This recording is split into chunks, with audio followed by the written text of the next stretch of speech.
The most obvious is healthcare. I think we have two of the world's greatest healthcare facilities and campuses here in Baltimore, obviously the Johns Hopkins and the University of Maryland. I think institutions of higher learning are obviously also, Baltimore has a great set of campuses around town. You add University of Baltimore, you add Morgan State University, you add UMBC, which is just outside of the city line. And I think that those sectors are very strong, very important. I think, secondly, the whole matter of the biotech, which is a sort of adjacent, complementary actually to the medical facilities, but I think the biotech field, which has gotten off to a little slow start on the east side of town, but is, I think, starting to come along now.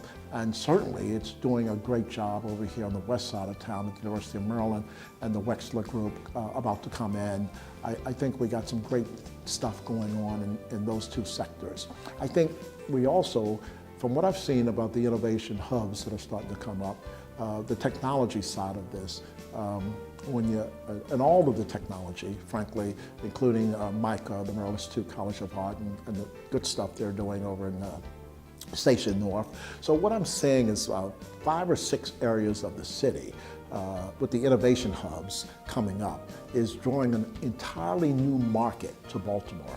Younger, more innovative, more highly technological in their approach to what they're doing, more collaborative. I think these innovation hubs, and the collaboration that goes in them are going to show us such great advances. What you have are people in the same room, the same building, who are slightly different or maybe wildly different in what they're working on.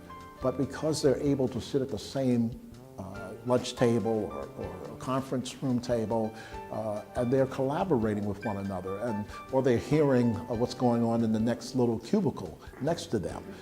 Until somebody says, I hear what you want to do with your plan, but if you take it here, which has nothing to do with, they're not working together, but they hear each other, and someone says it should be green. You got a great plan, but you would sell it better. So someone is telling them how to market what they're inventing.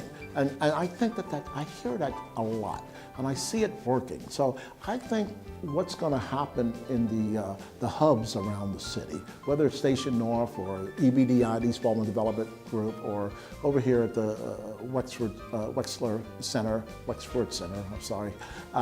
is good stuff going on out there. And I think we're going to see a whole new generation, and I don't think we have to wait for a generation. I think the generation is already here that are coming up with this great new way of collaborative thinking. And we're going to see that as a great sector in Baltimore.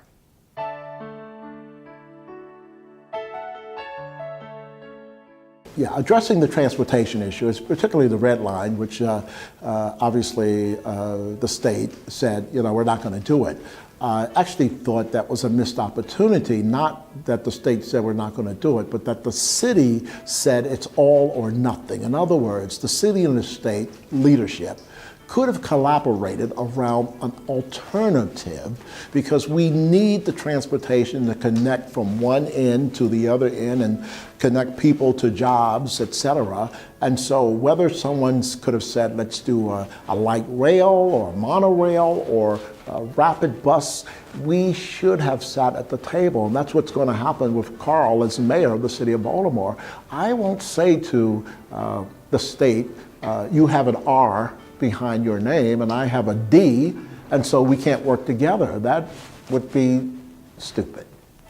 And so in terms of transportation, we've got to put a system together immediately. I mean within the next year, not 4-year, 5-year. I hate 4 and 5-year plans on problems that are urgently needed to be resolved today. And so we need a way that people, Amazon built a plant down on Bruning Highway, obviously, and they said we'll hire 1,000 people. Well, they opened with 3,000 jobs, which is fantastic.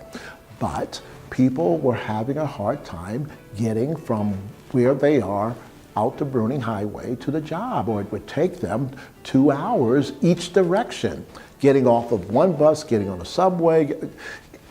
Too much. And so a shuttle was devised by Amazon to take people from downtown Baltimore direct to Amazon.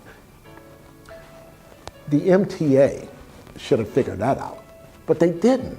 The MTA should have said, here's a job center, and there's no way to get people there in a timely fashion.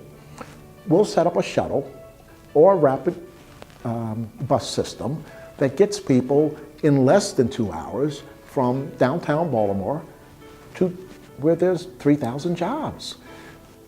Whoever's designing our system has to know where the jobs are and what the method of, not the method of transportation, but how